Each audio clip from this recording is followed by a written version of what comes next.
North America, a Senate report released yesterday announces President Trump administration of slashing cancer research funding by 31% in early 2025, cutting $13.5 billion in health funding and terminating 1,660 grants. The National Cancer Institute lost over $300 million, and the National Institutes of Health saw a $2.7 billion reduction, driving grant funding to decade-low levels.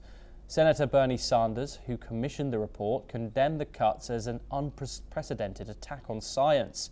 Health Secretary Robert Kennedy Jr. denied the allegations, claiming the department is streamlining and upholding gold standard science.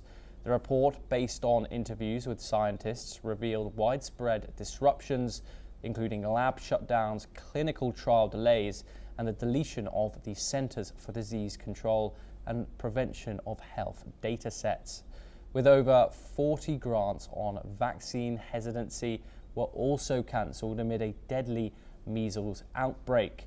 Controversially, Kennedy hired David Greer, a discredited vaccine conspiracy theorist, to investigate vaccines and autism.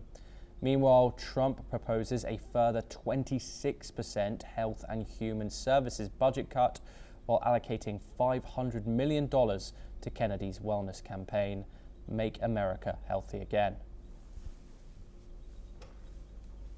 The Trump administration has cut $450 million in federal funding to Harvard University, escalating its battle with the school over campus policies and protest responses. The move follows Harvard's rejection of the Trump administration's claims that it violated federal law.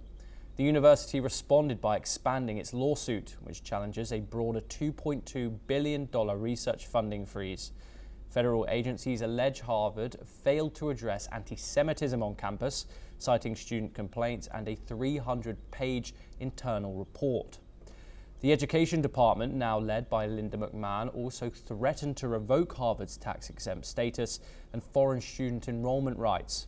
Critics say the administration is weaponizing anti-Semitism to target elite institutions, while Harvard asserts the cuts are unlawful and undermine academic freedom. The National Institutes of Health, the Energy Department, and the National Science Foundation have also begun terminating grants.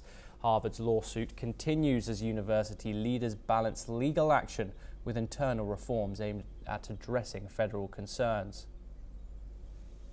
We move on once again. Ukrainian President Volodymyr Zelenskyy said yesterday he is likely to meet Pope Leo XIV, depending on the outcome of peace talks with Russia later this week. The meeting would follow the Pope's inaugural Mass in St. Peter's Square, which several foreign leaders are expected to attend. Zelenskyy spoke in an interview with foreign media outlets ahead of tomorrow's talks in Istanbul between Ukrainian and Russian representatives. He is also scheduled to meet Turkish President Recep Tayyip Erdogan in Ankara. Russia has not confirmed if President Vladimir Putin will attend. However, Zelenskyy held his first conversation with the Pope Leo on the 12th of May and invited him to visit Ukraine. The Pope has called for a genuine, just and lasting peace in the region.